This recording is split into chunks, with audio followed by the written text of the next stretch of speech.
ഒരു സർക്കാർ വകുപ്പിന്റെ പിരിവ് തുക കണ്ടു ഞെട്ടി ജീവനക്കാർ. ഒരു ഉന്നത ഉദ്യോഗസ്ഥന്റെ വിരമിക്കലിനാണ് ഓരോ വിഭാഗത്തിലുള്ള ജീവനക്കാർക്കും പ്രത്യേകം തുക നിശ്ചയിച്ചുള്ള പിരിവ് നടക്കുന്നത്. 6 ചീഫ് എഞ്ചിനീയർമാരുള്ള വകുപ്പാണിത്. ഓരോ ചീഫ് എഞ്ചിനീയറും വിരമിക്കൽ പാർട്ടി കെങ്കേമമാക്കാൻ 6000 രൂപ നൽകണം. നിരവധി സൂപ്രണ്ടിംഗ് എഞ്ചിനീയർമാർ ഇവിടെയുണ്ട്. ഇവർക്ക് 5000 രൂപയാണ് നിശ്ചയിച്ചിരിക്കുന്നത്. എക്സിക്യൂട്ടീവ് എഞ്ചിനീയർ വിരമിക്കൽ ആഘോഷത്തിന് 2500 രൂപയും നൽകണം. ഘടകകക്ഷി മന്ത്രിക്ക് കീഴിലുള്ള വകുപ്പിലാണ് പിരിവ്.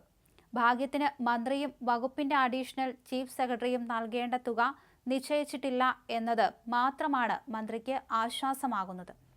ഈ മാസം 30-ന് ചീഫ് സെക്രട്ടറി അടക്കം നിരവധി ഉദ്യോഗസ്ഥർ വിരമിക്കുന്നുണ്ട്. അവിടെ ഒന്നുമില്ലാത്ത പിരിവാണ് തിരുവനന്തപുരത്ത് മ്യൂസിയത്തിന് അടുത്തുള്ള വകുപ്പ് ആസ്ഥാനത്ത് നടക്കുന്നത്. ലക്ഷങ്ങൾ ശമ്പളമുള്ള ഉദ്യോഗസ്ഥനാണ് ഈ മാസം അവസാനം വിരമിക്കുന്നത്. 26-ന് ഈ ഉദ്യോഗസ്ഥന്റെ വക ലഞ്ചുണ്ട്. 30-ന് വിരമിക്കൽ പാർട്ടി. അന്ന് വിരമിക്കുന്ന ഉദ്യോഗസ്ഥന് ജീവനക്കാരുടെ ഉപഹാരവും നൽകും. മന്ത്രിയെ അടക്കം പങ്കെടുപ്പിക്കാനാണ് ഉദ്ദേശിക്കുന്നത്. ഇതിനെല്ലാം വേണ്ടിയുള്ള ചെലവിനായാണ് ഈ പിരിവ്. ഇത്തരം പിരിവുകൾ എല്ലാ വകുപ്പിലും നടക്കാറുണ്ട്. പക്ഷേ വകുപ്പ് മേധാവിയെ പോലെ ഒരാളുടെ വിരമിക്കലിന് ഇതൊന്നും പതിവുള്ളതല്ലത്രേ. CA ഗ്രൂപ്പിലിട്ട് ചാർട്ട് അനുസരിച്ച് ലക്ഷങ്ങൾ പിരിച്ചെടുക്കും. 5 എക്സിക്യൂട്ടീവ് എഞ്ചിനീയർമാർ 6000 രൂപ ഇട്ടാൽ തന്നെ 30,000 രൂപയാകും.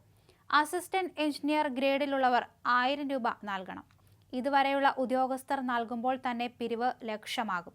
സീനിയർ ഫിനാൻസ് ഓഫീസറും ലോ ഓഫീസറും 3000 രൂപ വീതം നൽകണം. എന്നാൽ ഈ ലിസ്റ്റിട്ട ഉദ്യോഗസ്ഥയ്ക്ക് 500 രൂപ കൊടുത്താൽ മതി. സെക്രട്ടേറിയറ്റിൽ നിന്നുള്ള അഡ്മിനിസ്ട്രേറ്റീവ് ഓഫീസർ നൽകേണ്ട തുകയും ലിസ്റ്റിലില്ല. അതായത് AOയെ പിരിവിൽ നിന്ന് ഒഴിവാക്കി. ഈ പിരിവിന് വേണ്ടി ഗ്രൂപ്പിലിട്ട ഓഡിയോയും ചാർട്ടും മറുനാടന് കിട്ടി. ആ ഓഡിയോയിൽ പറയുന്നത് ഇങ്ങനെയാണ്: നമസ്കാരം, ഈ ഗ്രൂപ്പ് നേരത്തെ ഉണ്ടായിരുന്നവരാണ്. പോയവരെല്ലാം ഒഴിവായിട്ടുണ്ട്.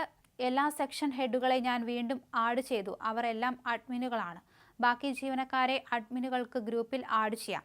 ഈ ഗ്രൂപ്പ് സജീവമാക്കുന്നതിന്റെ ഉദ്ദേശം സാറിന്റെ റിട്ടയർമെന്റ് ആണ്. 22-ന് സാർ നമുക്കൊരു ലഞ്ച് തരും. 26-ന് സാറിന് നമ്മളും ലഞ്ച് കൊടുക്കും.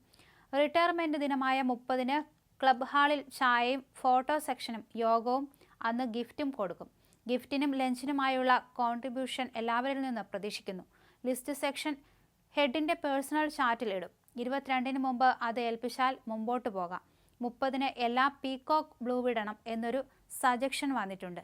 ഭയങ്കര പീകോക്ക് ഒന്നും വേണ്ട, പറ്റുന്നത് പോലെ ഇട്ടാൽ മതി. 26-നുള്ള ലഞ്ചിനുള്ള ഡ്രസ് കോഡ് സെക്ഷൻ വൈസ് തീരുമാനിച്ചു കേട്ടോ. ഇതിനു വേണ്ടിയാണ് ഈ ഗ്രൂപ്പ് റീസ്റ്റാർട്ട് ചെയ്തത്. ഇതാണ് ഓഡിയോയുടെ ചുരുക്കം. പട്ടിക പ്രകാരം ഏറ്റവും കുറവ് തുക നൽകേണ്ടത് ഡ്രൈവർമാരും ടൈപ്പിസ്റ്റും ക്ലർക്കുമാണ്. ഇവർ 350 രൂപ വീതം കൊടുക്കണം. പ്യൂണുമാരുടെ പേരും ലിസ്റ്റിലില്ല. അതായത് ആ വകുപ്പിലെ 99% പേരും പിരിവ് നൽകണം. എത്ര വലിയ ലഞ്ചായാലും ഒരാൾക്ക് 300 രൂപയിൽ കൂടുതൽ വേണ്ടി വരില്ല.